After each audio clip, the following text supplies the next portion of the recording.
We've identified the 1 a.m. question as well as the schedule that's been running your life. They both come from an underlying truth.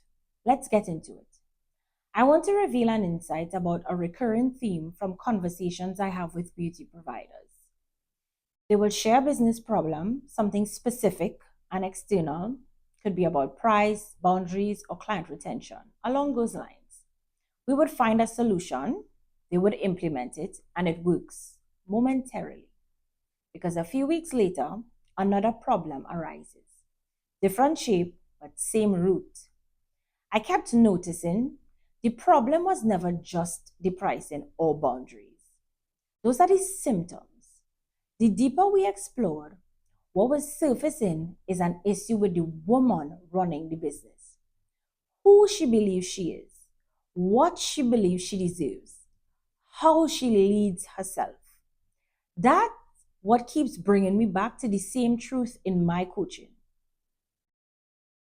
Most of the support available to stylists focus on one thing, the doing, the execution. What to build, how to run it, what systems to put in place. And those things matter. But here's what rarely is addressed. The doing only works when the being is in place. Let me break that down.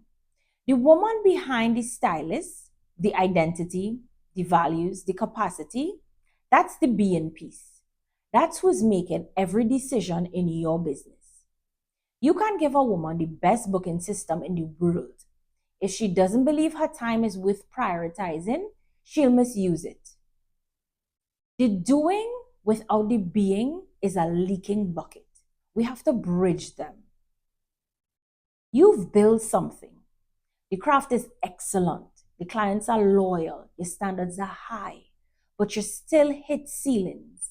Not revenue ceilings, not client ceilings. A ceiling on what feels possible, on who you believe you are allowed to become next. The truth is, you can't be doing without fully examining who is the doing.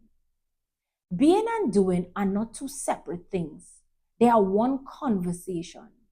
The being informs the doing, and the doing reflects the being. Self-leadership is where they work together in tandem, not just discipline or grinding harder, but knowing who you are and knowing what you value and making decisions from that place. That's the universal win.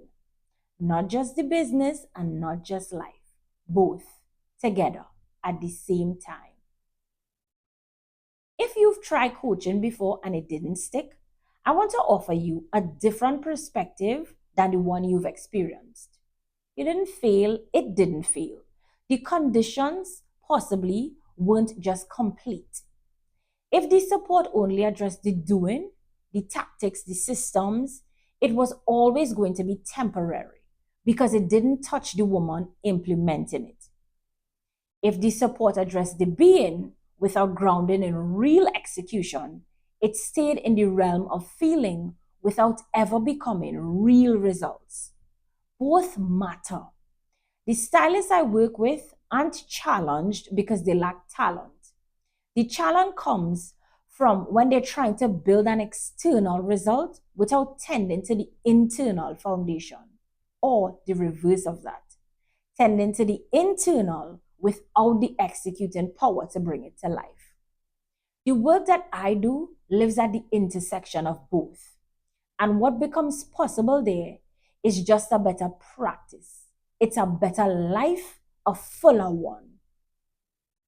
The blueprint wasn't wrong. It just wasn't built for you.